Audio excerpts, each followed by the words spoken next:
လူသက်ပွဲတွေအရှက်မဲ့တဲ့ဖောက်ပြန်မှုတွေနဲ့ပရိသတ်ကိုပါဇက်အဟောင်းသားဖြစ်စေခဲ့တဲ့ Game of Thrones ရဲ့ episode 2 The King's Road အကြောင်းကိုပြောပြပေးသွားမှာပါအပိုင်းတစ်မှာတင် Bran တယောက်နေရန်ပေါ်ကပြုတ်ကျပြီးတေးမလို့ဖြစ်ခဲ့တာမှတ်မိကြအောင်မှာပါအခုအပိုင်းနှစ်မှာတော့ခရီးလမ်းတွေစတင်ပါပြီ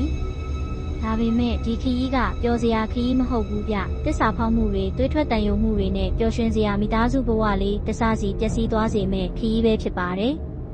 ဘသူတွေကဘသူကိုကြောနောက်ကဓာတ်နဲ့ထိုးမလဲဆိုတာကြည့်လိုက်ရအောင်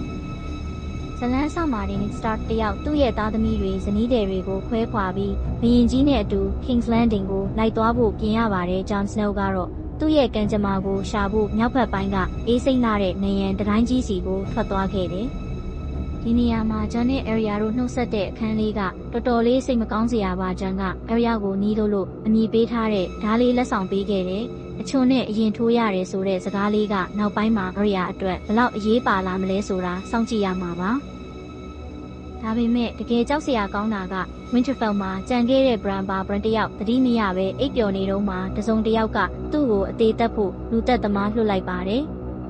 အဲ့ဒီအချိန်မှာ Catelyn Stark ကခုခံပေမဲ့အသက်ခံရတော့မဲ့ဆဲမှာ Bran ရဲ့ခွေးလေးဆက်မကဝင်ကိုက်တက်လိုက်လို့သာ Bran အသက်ရှင်ခဲ့တာပါဒီနေရာမှာကျွန်တော်တို့သတိထားရမှာကအဲ့ဒီလူသက်သမားသုံးသွားတဲ့ဓာတ်ဟာတာမန်ဓာတ်မဟုတ်ပဲတန်ဖိုးကြီးလာတဲ့ Valyrian Steel ဓာတ်ဖြစ်နေတာပါပဲဒါဟာ Lannister ရဲ့လက်ချက်ဆိုတာ Catelyn သိသွားတဲ့အချိန်မှာတော့ပွဲကစပြီပေါ့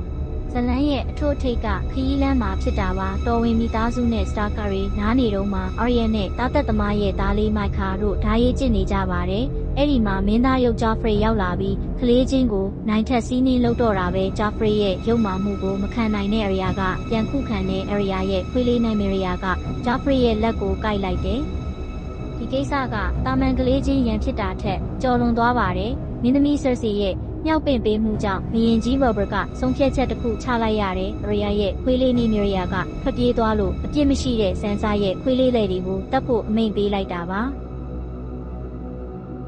Ned Stark တယောက်သူ့သမီးရဲ့ခွေးလေးကိုသူကိုယ်တိုင်တတ်လိုက်ရတဲ့အခန်းကတော်တော်လေးစိတ်မကောင်းစရာပါအပြစ်မဲ့တဲ့တတဝါလေးတစ်ကောင်ရဲ့အသက်ကိုရင်းလိုက်ရတာဟာရှေ့မှာလာမဲ့သွေးထွက်တန်ယိုမှုတွေအတွက်နမိတ်ဖက်လိုက်တာပဲဖြစ်ပါတယ်။တစ်ဖက်မှာလည်း Bran ကရုတ်တရက်မျက်လုံးပွင့်လာပြီးသတိရလာတဲ့အခန်းနဲ့အဆုံးသတ်ထားပါတယ်။ဒီအပိုင်းကိုကြည့်ပြီးရင် Joffrey ကိုဘလောက်တောင်ထိုးကျိတ်ချင်စိတ်ပေါက်သွားလဲဆိုတာကျွန်တော်သိပါတယ်။ရေတံအပြစ်မရှိတဲ့ Lady လေးတေဆုံးသွားတာက Stark မိသားစုနဲ့ Lannister မိသားစုကြားကမိတောက်ကိုစတင်လိုက်တာပါပဲ။ Bran သတိရလာပြီဆိုတော့သူဘာတွေမြင်ခဲ့လဲဆိုတာအားလုံးကိုပြောပြနိုင်မလား။